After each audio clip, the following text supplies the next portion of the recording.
ये जी oil testing machine पे हम इसका ऑयल चेक करने लगे। इंजन ऑयल 4600 किलोमीटर चला है। 0W20 हैवेल्स है।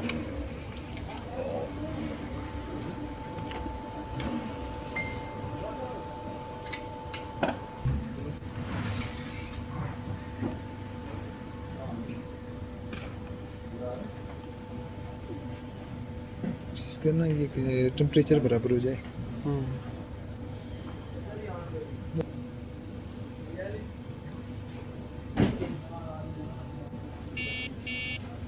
खत्म। चेंज